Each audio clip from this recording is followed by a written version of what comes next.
based on the law, the Constitution? Well, as far back as 2013, I've had cause to write an article on the basis of whether or not the then President Goodluck Jonathan was qualified to seek re-election in 2015. And my article was extensively published in Sahara Reporters.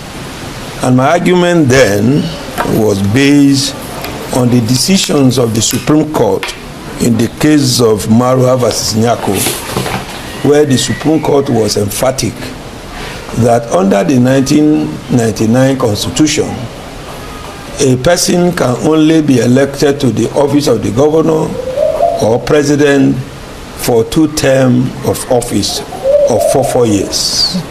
Now, there is no dispute that President Goodluck Jonathan was the vice president of the Federal Republic of Nigeria when, unfortunately, President Yar'Adua died. Yes.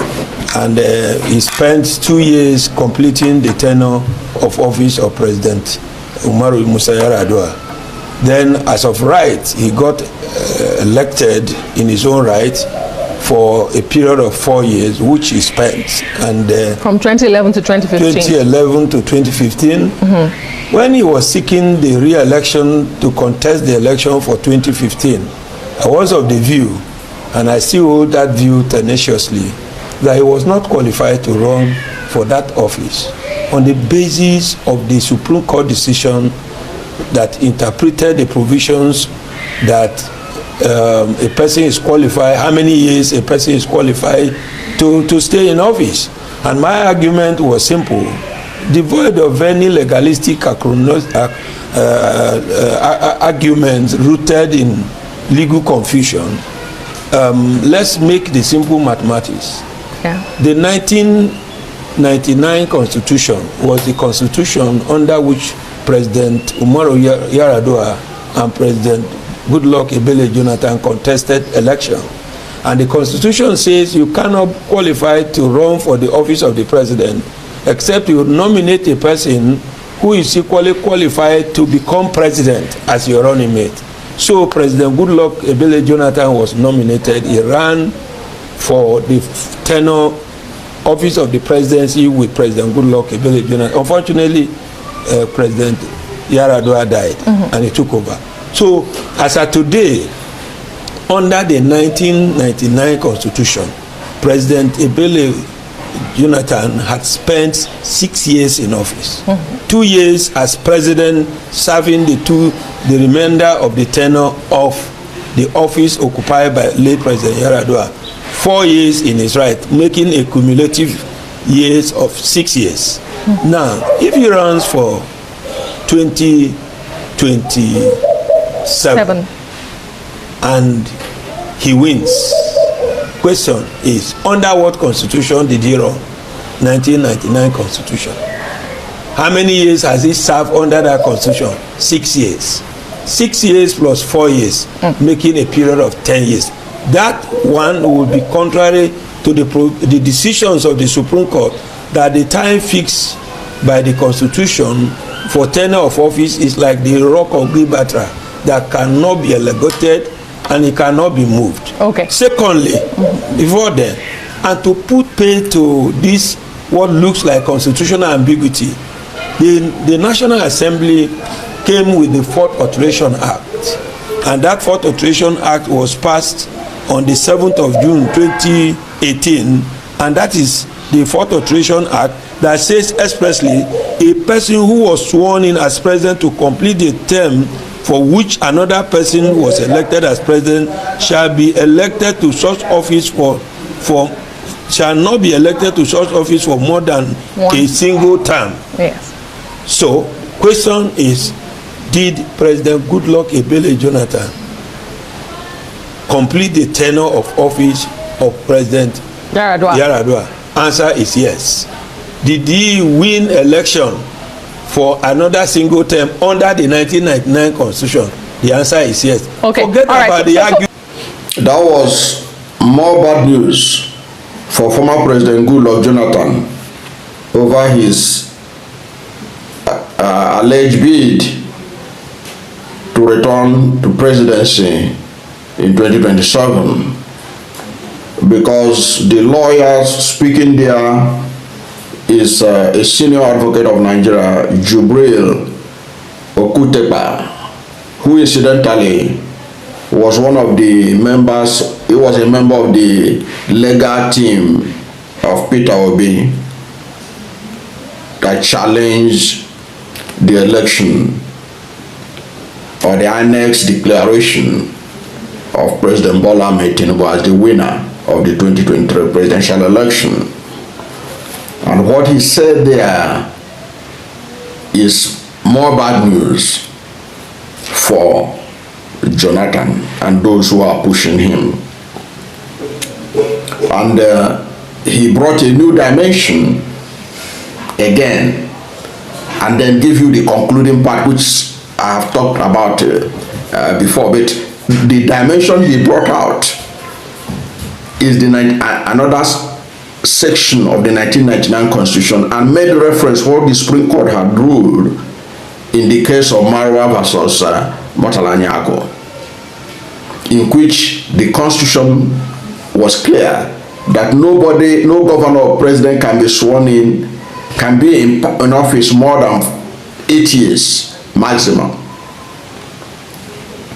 And he did his arithmetic, showing that Jonathan has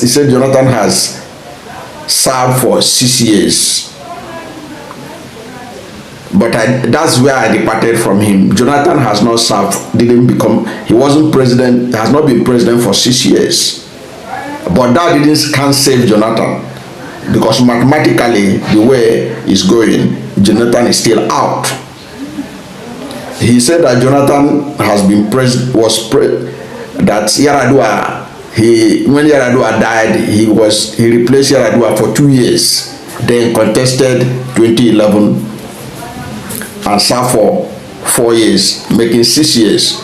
No, that was a lie that was being spread by the APC during the 2015 election.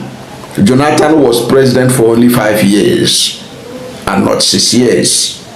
Okay? Yar'Adua died, for those who don't know, Yar'Adua died on May 5, 2010. And Yar'Adua was elected was sworn in 2007. So by 2010, May 5, 2010, Yar'Adua had served for 3 years as president. So only 1 year was remaining. So when he died on May 5, 2010, Jonathan was sworn in that day. Okay, that was his first swearing in that they are talking about. It was on May 5, 2010. So May 5, 2010 to May 5, 2011, that's 1 year. Then on the May 29th of 2011, Jonathan was sworn in as president. So you can see Jonathan has been there as president only 5 years. But that didn't save him about meeting the constitutional requirement that you can't go more than 8 years. Because 5 years he has been president of Nigeria. So the calculation is that if he contests 2027 and win, to serve for 4 years, if you calculate it the way the senior advocate calculated this, that will be serving for 10 years, 6 plus 4. But I have said he got his arithmetic wrong in terms of number of years that Jonathan served. Okay? So Jonathan will not have served 10 years if he wins in 2027. Okay? He will serve 9 years. But that 9 years cannot save him from the situation, because 9 years is still higher than 8 years. That he said that the Supreme Court said that nobody can serve more than 8 years, either as governor or as president. In other words, by that calculation that the senior advocate pointed out, Jonathan is out on the basis of that. So if he wins, he asked a very pertinent question: which constitution is he going to be sworn in under?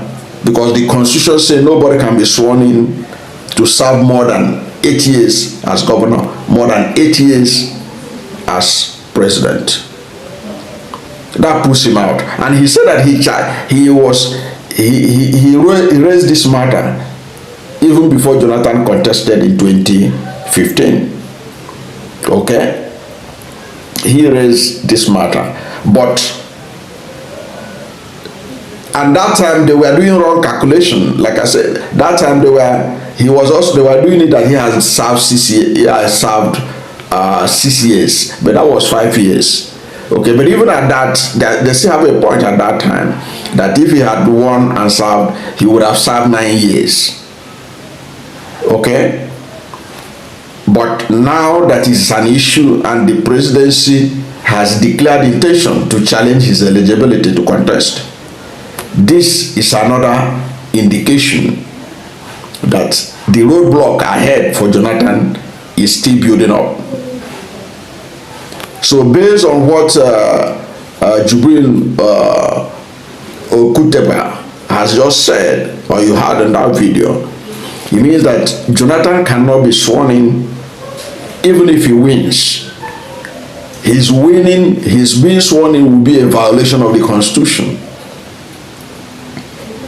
I have seen the argument by the cousin of Jonathan that he can run, but he has not given us a convincing argument why Jonathan can run. He said no law about Jonathan has 100% right to contest. Himself also said that he's a lawyer, that he knows what he's talking about. Well, I hope that Jonathan is ready for the legal firework that will start once he declared an emerge. And imagine an opposition party being hampered by the fear that the candidate they pick may be in violation of the Constitution. How can they be able to campaign convincingly? Why would people like to waste their vote on a candidate who you are not sure, given the present Supreme Court, that they are going to allow him to be sworn in? Does it really make sense? Is that what they risk? Does it worth the time and the energy of Nigerians to put their vote on a person whose candidacy is not guaranteed by the Constitution? And then the senior advocate also talk about the real gist. He was talking about the amendment on section 137, which was clear that if you succeed a dead president and complete his tenure, you cannot serve more than one term. And that calculation is also very apt. Jonathan completed the tenure of Yar'Adua. Nobody's disputing that. He completed 1 year. He did 1 year out of Yar'Adua's 4 years. So he completed it. So he is bound by that amendment that was done in 2018.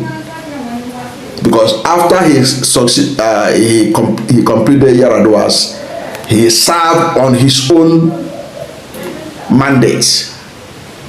First term, 2011. He was sworn in May 29, 2011, to serve until May 28, 2015, which was when he ceased to be the president of Nigeria. At least that was May 29, because he formally handed over to Buhari, May 29, 2015. So, on that section of the Constitution alone, his bid for presidency is dead on arrival. I don't know how they are going to convince anybody that that section does not apply to Jonathan. Nigerians should go and take their time and read that section, that amendment that was done in section 137 in respect of a vice president who succeeded a dead president and complete his tenure. It was clear that he cannot serve more than one term thereafter. And Jonathan is a victim of that section of the Constitution. If he dare declare his interest, that's going to contest. And any party that chooses Jonathan will be taking a big gamble. Given the dire strait of the economy, how things has deteriorated in Nigeria today, that would be unfair to Nigerians for any political party to jeopardize ensuring that this government is defeated by fielding a candidate whose candidacy is disputable, either by the Constitution, by the ruling of the Supreme Court, or by the Constitution itself.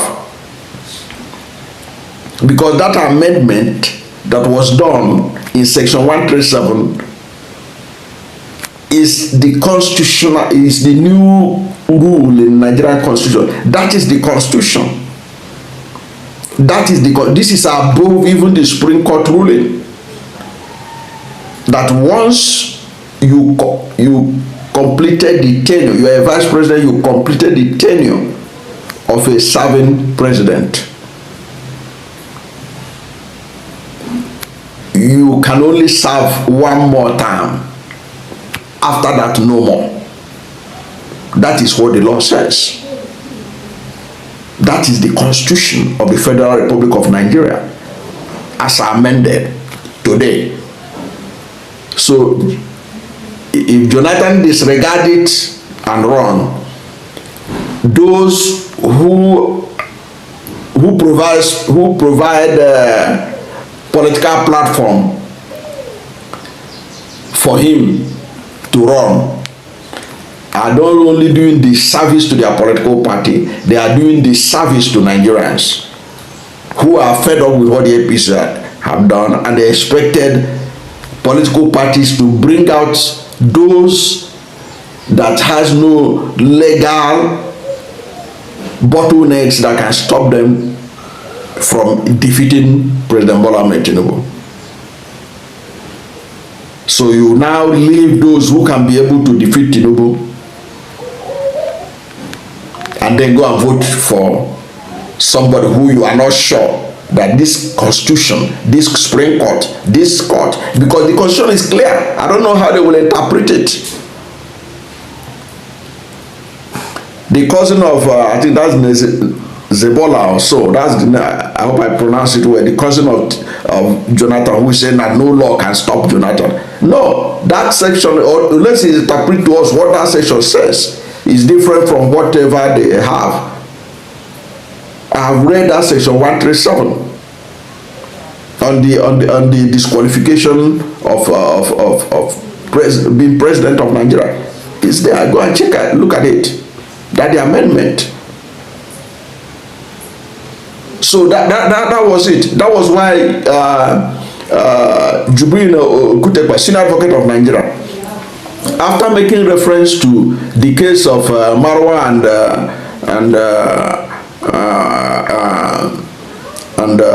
Nyarko about the tenure, which the Supreme Court said that nobody can go more than 8 years for governor, more than 8 years for president. Now he's talking about in the Constitution itself, the amended Constitution was clear that once you complete your tenure, you have to complete a tenure. You cannot be president more than one term. And Jonathan has been president one term, joined with the completion he made for Yar'Adua. He is therefore disqualified. So I don't know how this Supreme Court that we know will allow him to emerge. I doubt it. I doubt it, but PDP will be taking a big gamble, or any political party for that matter, be it ADC, be it, because the other time also we saw him meeting with the ADC leaders. So whichever way you look at it, he's bound to have a problem.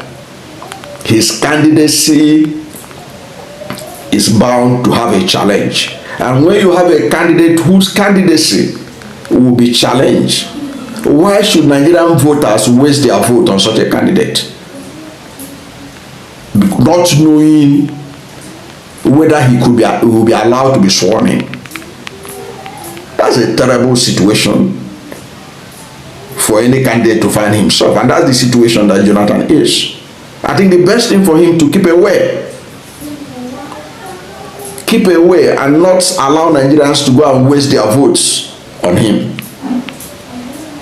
He should support people that can do better job. Or if he, like I said before, he don't want to support Peter Obi, he can as well keep his mouth sealed like he had been doing. After all, at the run-up to 2023 election, he wasn't open about any candidate that he supported. Okay, so he can still do the same thing in 2027. So he has to quickly know that there is no legal pathway for him to escape from this trap that the Constitution has set for him, and this Supreme Court ruling that Jibrin Okutepa was talking about. There's no escape route. I don't see any legal escape route for it. But his cousin, who is a lawyer, say nothing there, as they say in local parlance. Let us see the argument they have. Let us see what they have better than what Okutepa and what Section 137 stipulated about somebody who completed a tenure for another president. What the Constitution say about that person contesting for becoming president for more than 2 terms.